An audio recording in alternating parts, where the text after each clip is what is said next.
ভালোবাসা কি শুধুই পাওয়া? এই যে আমি তোমায় ভালোবেসে ফেললাম, তাতে কি তোমায় পাওয়ার দাবিদার হলাম? হয়তো না, হয়তো কেন, নাই তো।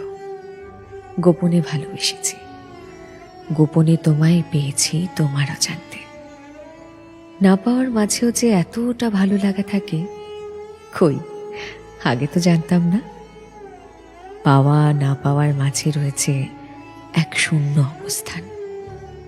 ভালোবাসি, ভালোবাসি সেই শূন্যতাকে, যেখানে নেই কোনো ইচ্ছে, নেই কোনো দাবি, নেই কোনো প্রতিদ্বন্দ্বিতা, নেই তোমাকে হারিয়ে ফেলার ভয়, যেখানে আছে শুধুই শান্তি, পরম ভালোবাসার এক অদ্ভুত শান্তি।